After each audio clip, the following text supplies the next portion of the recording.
Thank you very much.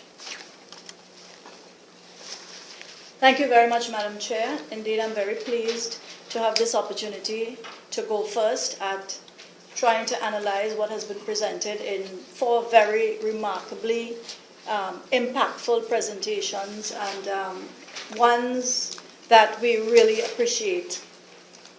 In terms of our country report and within the context of the information provided, I would structure my presentation to be no more than 5 minutes, probably less, but to speak first of all in terms of what Trinidad and Tobago's progress report would be in the initiatives that we are currently engaged in, and I would call my theme, what gets measured gets done.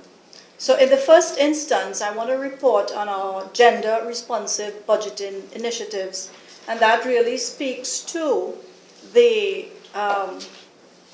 how our resources, how our revenue is expended, and whether or not we can establish equity and equality in the medium term. The government of Trinidad and Tobago's budget statement has endorsed the gender-responsive budgeting process, and we actually began the process in 2012, but got serious in 2013 when we launched a series of workshops in order to investigate the consensus on the way forward with gender-responsive budgeting. What happened was that we hired a consultancy after a series of workshops. We hired a team of consultants to develop and to provide the technical skills and resource capability, as well as the diverse expertise to establish a toolkit for gender-responsive budgeting in Trinidad and Tobago. And they did pretty extensive work, engaging the CSOs, looking at other global models, Australia, the Philippines, South Africa, Tanzania, the UK, Scotland, Mexico, Austria, etc., and a number of sociological surveys and interviews to collect data within the context of the fact that we remain lagging with respect to actual data. A GRB toolkit was in fact developed in its first draft, second draft, and has been resubmitted to the consultants for clarification on some definitions in the draft. So we expect that the toolkit will be before Cabinet in the shortest possible time frame. That will allow our country to be able to measure whether or not there is equity and what is the potential for equity with respect to how we consume revenues at a government level in the first instance. Recognizing that all of the budgeting agenda requires a certain amount of legislative strength, I am pleased to report that we have a number of pieces of legislation in Trinidad and Tobago that actually seek to protect and to empower women in the workforce. And I'll just name them very quickly. The Maternity Protection Act, that ensures that women will not be dismissed when they go on maternity leave. The Matrimonial Proceedings and Property Act ensures that women have a right to inherit property within the marriage system. Our Cohabitational Relationships Act recognizes that there are a number of non-marital but common law relationships in our country, and that the women in these relationships are now being recognized as legal heirs with legal rights to property within the relationship, even though they are not formally married. The Counting of Unremunerated Work Act of 1996, that legislation has allowed the Central Statistical Office and other public agents to maintain statistics related to unremunerated work and to provide a mechanism for quantifying and recording the monetary value of such work in satellite economic measures in the context of its contribution to national economic development. And we also have the Occupational Health and Safety Act to protect women, especially women with pregnancies and the Sexual Offences Act, where we have a steering committee to look at sexual harassment in the workplace. In terms of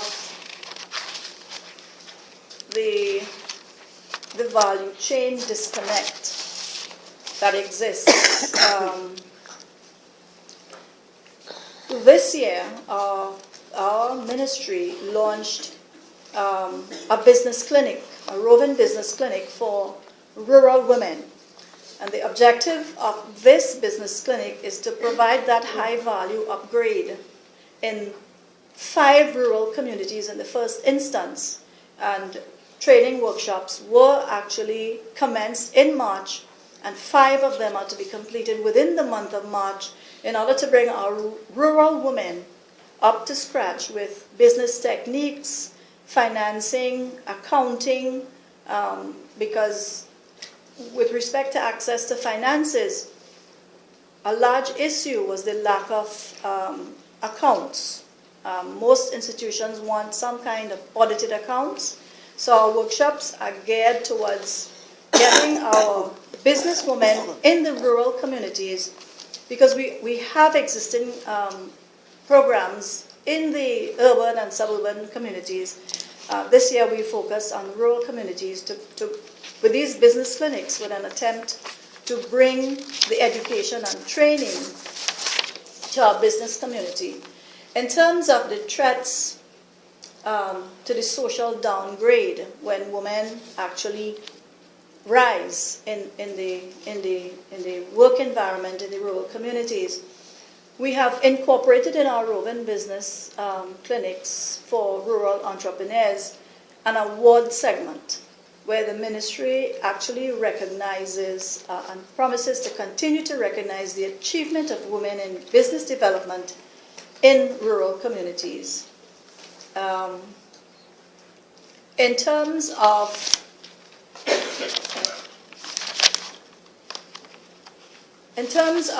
just to give a summary of the actual situation in Trinidad and Tobago, based on our third quarter reports for 2012 and from our Central Statistical Office, the number of female senior officials and managers within Trinidad and Tobago numbered 24,100.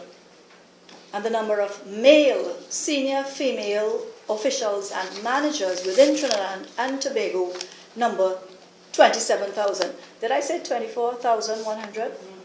So it's 24,100 against 27,000, which is not a bad comparison of the equity between senior officials and managers, which is what the Central Statistical Office measured. In terms of own account workers within Trinidad and Tobago, the number of females numbered 26,000 and the number of males numbered 62,000. So in terms of own account workers, people who are in their own businesses, there is a predominance of males. Having said that, our ministry continues to work assiduously, and in the interest of time, I just want to say that, yes, I'm concluding. Yeah. I just want to say that microfinance initiatives, we need some technical assistance. We would appreciate some technical assistance. So GASP, we are looking forward to make contact with you so that we could get at least the technical assistance to have the microfinance part of the equation more concrete. In closing, Madam Chair, allow me to say that I was particularly pleased this morning to hear the Commonwealth Business Council presentation. I look forward to a closer partnership with Port of Spain.